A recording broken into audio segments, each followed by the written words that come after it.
विठुराया विठुराया करायचं असेल ना तर आपल्या माहेरी जायचं मायणीला.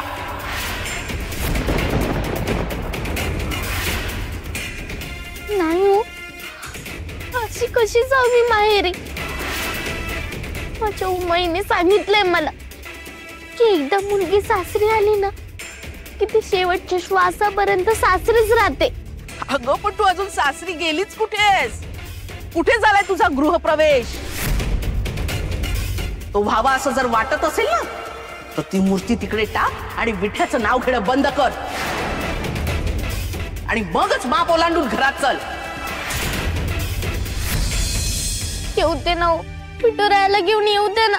मी पाया पडते, मी तुमचं सगळं ऐकेन आणि मी माझ्या विठुरायाला एखाद्या लहानशा कोपऱ्यात ठेवीन. तुमच्याकडे काहीच नाही मागणार, तुमचा शब्द पण नाही खाली पडू देणार. येऊ दे ना माझ्या विठुरायाला. किती लोचट आणि चिवट मुलगी आहेस ग तू. डोक्यावर ते परिणाम झालाय का ग तुझ्या?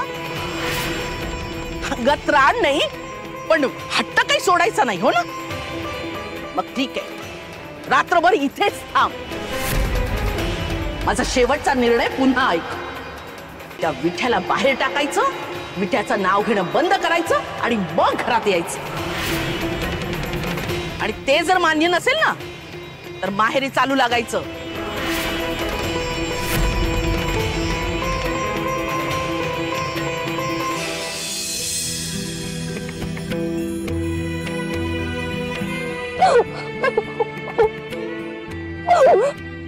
विठुराया, मी कुठे रे हट्ट करते?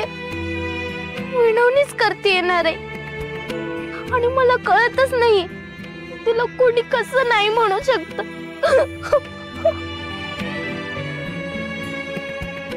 तुझ्याशिवाय मी गृहप्रवेश कसं करू?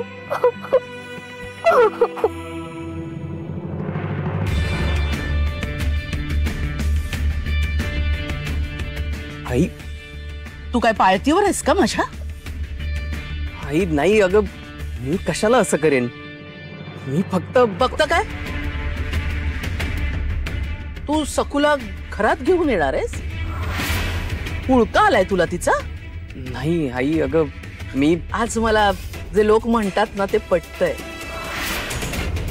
बायको आली की मुलगा हातातून जातो, बायकोच्या पदराखालचं मांजर बनतो. दिगो, ह्या आधी तू असा कधीच वागला नव्हतास. नाही नाही आई, तू माझ्या बाबतीत चुकीचा समज करून घेतेस. दिसतच आहे मला, इतकी दूधखोळी नाहीये मी. मी राब राब राबून हा सगळा डोलारा उभा केलाय, जग बघितलंय मी. आणि आज तू माझ्याकडे प्रश्नार्थक नजरेने बघतोयस. काय बघतोयस? जोखतोयस मला? त्या सखूला मी घरात घेऊन येईन असं वाटलं तुला? कदापि नाही. आई, मी विसरलास तुझ्या बापाला? तोही असाच विठ्ठल विठ्ठल करायचा आधी. आपल्याला वाटलं माणूस देवाचा जप करतोय, किती छान, काय बिनसणार आहे यानं. पण काय केलं त्यांनी? सगळी घाण खातं कर्जदारांना परत देऊन टाकली. घरादारावर तुळशी पत्र ठेवलं, घराचं दिवाळं काढलं. घरादाराची आपल्यावर जबाबदारी आहे याचं भानच सुटलं. बायकोपुरांचं काय काय होतंय ते होऊ दे, आपली टाळी ब्रह्मानंदी. अरे मेलो आपण, त्यांना त्याची झळ तरी पोचली का रे? वाईट तरी वाटलं का? आपण तुकोबाच्या वाटेवर पाऊल टाकलाय या नादात इथून पंढरीपर्यंत धावत गेले, म्हणजे संसाराकडे पाठच फिरवली ना. कशासाठी? या असल्या सकू सारख्या आचरट विठ्ठल नादापायीच ना. आई, हे बघ, आज जर बाबाजी नसते तर काय केलं असतं मी? हे सगळं मी उभं करू शकले असते का? बाबाजींचा आदेश तो बाबाजींचा आदेश. तुला जर त्यात चुकीचं वाटत असेल तरी बेहत्तर. रमाई चुकीचं वागते असं जर तुला वाटत असेल तर वाटू दे, मला नाही वाटत तसं. तसं नाही आई, मला ठाऊक आहे. ठाऊक असून काय उपयोग? बायको घरात आली आणि विसरलास तू हे सगळं. हे बघ दिगू, तुला जर माझ्या मनाविरुद्ध जायचं असेल, या अशा निर्बुद्ध आणि हट्टी मुलीच्या नादाला लागायचं असेल ना, तर तूही टाळ मृदुंग बोलून घे आणि बस तिच्या बाजूला आणि तिला डोक्यावर घेऊन नाच. पण नाचताना एक गोष्ट लक्षात ठेव, रमाईचं प्रेम, रमाईची शिस्त पायदळी तुडवतोयस. जा जा ना, जा नाच, घे तिला डोक्यावर आणि नाच.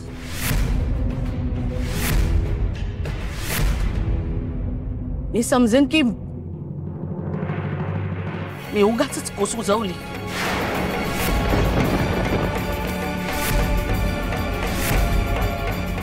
आई, आई, नको नको ग असं बोलूस. तू खूप केलंय आमच्यासाठी, खूप केलंयस या घरासाठी.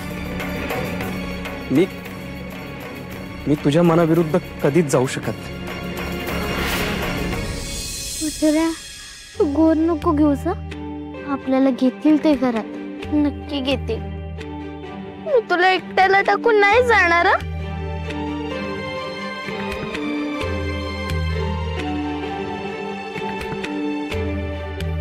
इतक्या लहान वयात हा असला हट्टीपणा शोभत नाही सकू.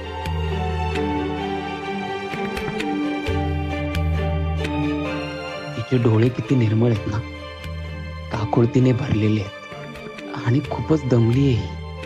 पण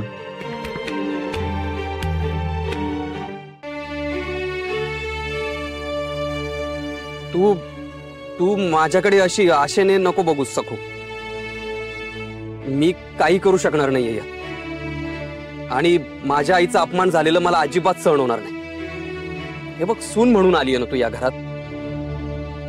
या घरात तुला आयुष्य काढायचंय सकू. मग तिने सांगितलेलं तू ऐकायला हवं. उगीच हट्ट काय करतेस? हो, मी नाही केलं सासूबाईंचा अपमान. मी हट्टही नाही करत आहे. फक्त माझा विठुराया माझ्या बरोबर असू द्या. मी पाया पडते तुमच्या. मी सासूबाईंनी सांगितलेलं सगळं ऐकीन. एवढं समजावूनही तुझी तीच विठुरायाची टिमकी वाजवती. या असल्या हट्टापायी आजारी पडशील सखू. स्वतःकडे बघ, स्वतःची अवस्था तरी बघ.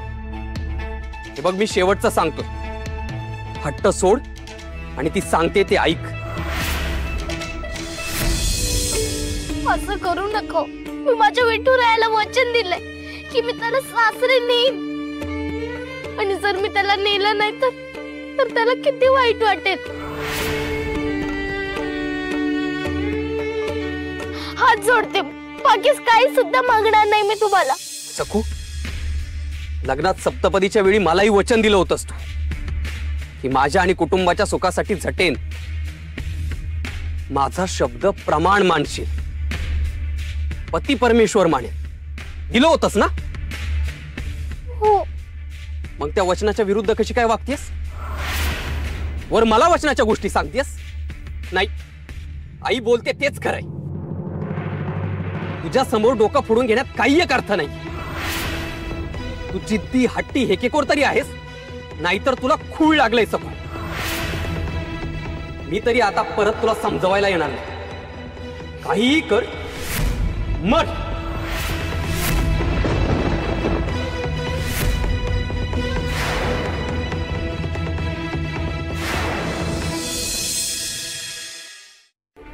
आई आहे ग वच्छे, आहे ग. किती कामं पडतात ग तुला. मी घरगडी आहे ना या घराची, मी नोकर आहे ना जाऊबाईंची. आणि तुम्ही काय, तुम्ही जुगारी. तुम्हाला या घरात किंमत नाही, आणि तुमची बायको मी, मग मला काही किंमत असणार आहे?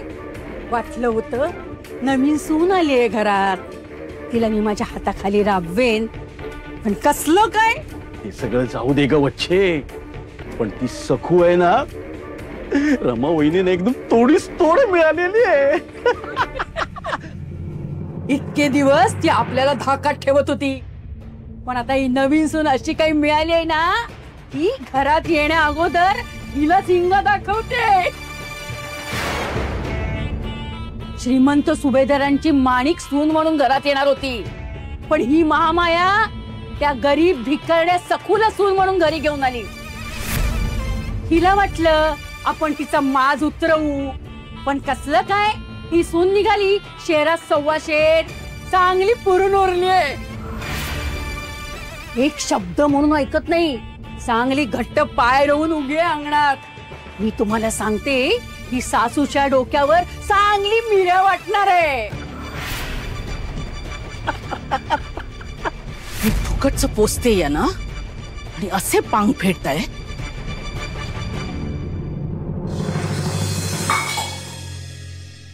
अरे बापरे, कसं झालं? हा पेला कोणी फेकला? आणि बाहेर तर कोणीच नाहीये. मग हा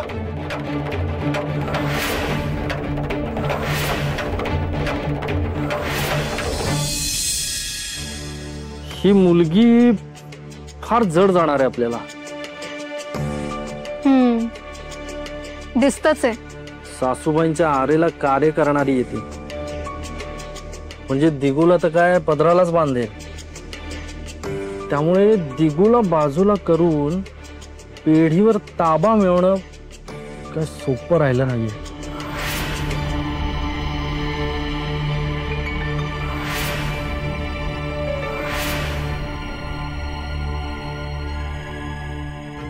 पण मला ना सासूबाईंची खूप काळजी वाटते अगं यमुने.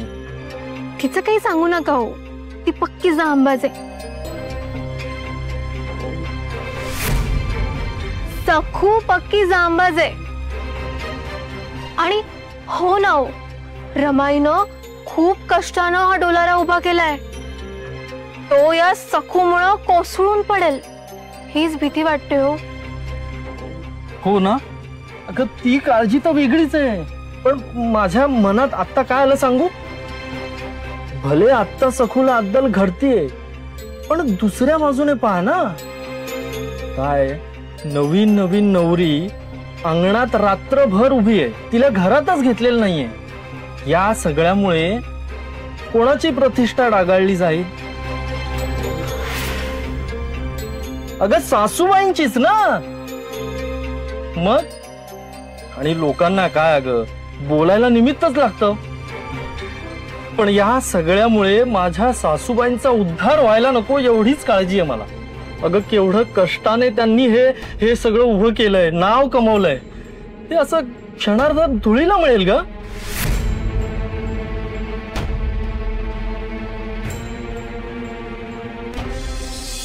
खुसरे, तुला थंडी नाही ना रे वाजते? माझा पदर पुरतोय ना तुला?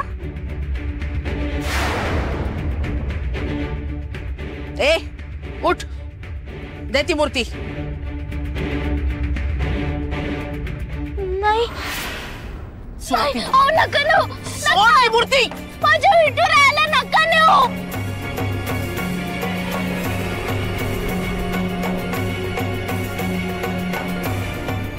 सोडा ना त्याला. सकू, काय चाललंय तुझं? हे बघ, आईचे सांगते ते मुकाट्याने ऐक आणि घरात ये. एवढा हट्ट सोडलास तर ती प्रेमाने घरात घेईल तुला. सोड ती मूर्ती.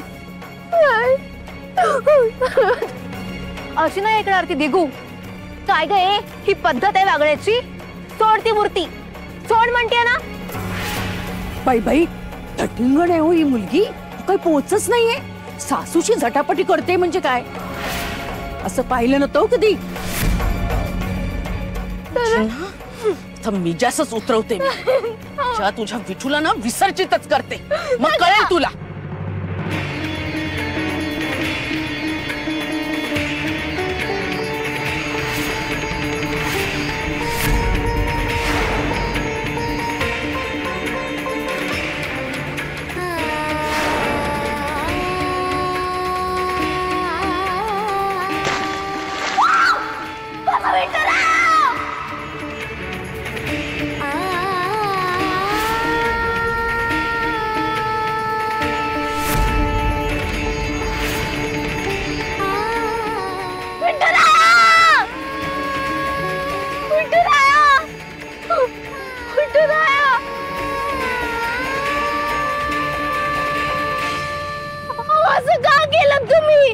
हे खरं तर आधीच करायला हवं होतं.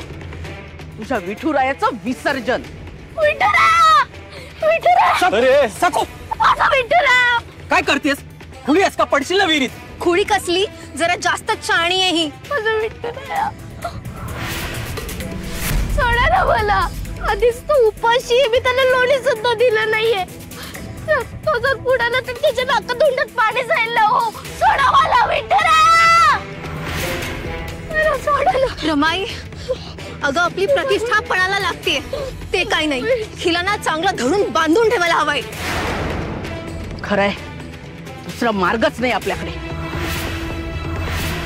काढा माझ्या विठुरायाला बाहेर काढा, मी हात जोडते, पाया पडते. काढा ना माझ्या विठुरायाला. हो सांगा ना, तुम्ही सांगा ना सासूबाईंना. आई बिगो बस, पुरे झाली शोभा. आता कुणी काहीही बोलणार नाही. सोंग आहे त्या मुलीची. दगडाची मूर्ती ती. दगडाच्या मूर्तीच्या नाकातोंडात पाणी कसं जाईल? जिवंत माणूस आहे का ती दगडाची मूर्ती? काहीही बोलते, फुलचट कुठली. नाही हो, विठुराया दगडाचा नाहीये. त्याला तुमच्या माझ्यासारखं जीव आहे. त्याच्या नाकातोंडात पाणी जात. सोडा ना मला. तिच्या नादी लागण्यात ना काही अर्थच नाहीये. तू ही अशी खुळी आहेस, तुझ्या माहेरच्यानी आपल्यापासून लपून ठेवलंय. या खुळ्या मुलीला माथी मारलंय, पण आता मी खपून घेणार नाही. तुझा पुरता बंदोबस्तच करते की नाही बघ. चल.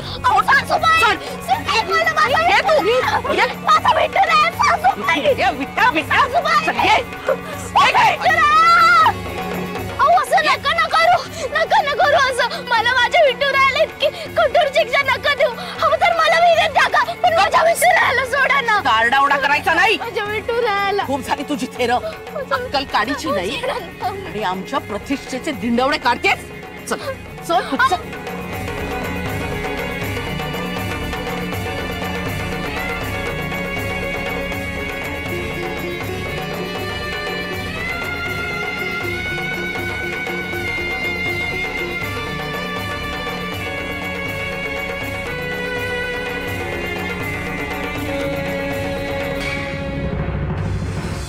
का हो म्हणालो मी या लग्नाला.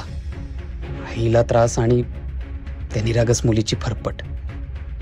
पण आता आईला थांबवणार तरी कसं?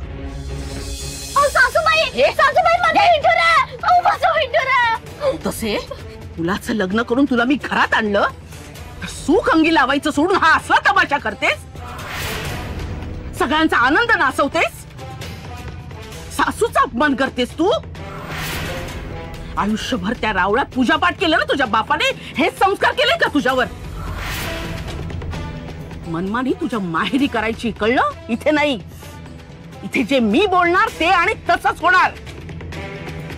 हो मी पाया पडते, मला हवी ती शिक्षा द्या. कोणी म्हणा येणी म्हणा, मला चालेल, पण माझ्या विठुरायाला विहिरीतून बाहेर काढा ना. हो ऐका ना, सोडा ना मला. इथे उभी राहा. सोडा ना. किती किती निर्लज्ज आहेस ग तू. रमाई इतकं समजावतेय, पण तरी तुझ्या डोक्यात जरा देखील प्रकाश पडत नाहीये ना. पण आता चांगला पडेल उजेड. बरोबर वटणीवर आणतेला बघ असतो. सखू नीट ऐक. जोवर त्या विठ्याचा नाच सोडणार नाहीस ना, तोवर इथेच खितपत पडायचं. पण मला माझ्या ऐक, शिंग फुटलेत ना तुला, त्या अडगळीतच मर. तुझा तो विठ्या तिकडे विहिरीत बुडेल आणि तू इथे अडगळीत मर. हो सासूबाई, सासूबाई, पण सासूबाई, सासूबाई, सासूबाई माझा उघडा ना दार. सासूबाई, सासूबाई, येऊ द्या ना मला बाहेर. माझा विठुरा. अप्पा, उमाई, कुठे आहात तुम्ही? मला तुमची खूप आठवण येते. ना लवकर. अप्पा, सासूबाई ते माझं विठुरा विहिरीत टाकलं. आता काय करू मी? काय करू?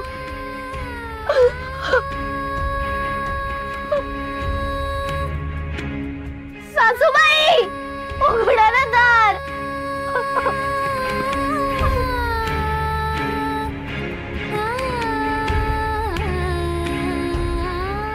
सासू ही दुसरी आईच असते हा सखू.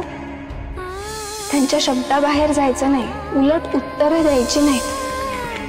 उमाई, मी कोणाशीच नाही ग भांडले, अपमान नाही केला. मी फक्त माझा विठुराया माझ्या सोबत असू दे माझी विडवणी केली. चुकलं का माझं?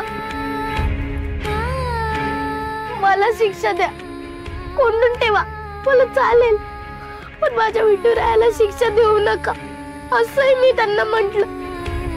पण तरी कोणी ऐकलं नाही हो माझा अप्पा. अप्पा, बिचारा माझा विठुराया बुडत असेल हो. आता त्याला कोण वाचवणार?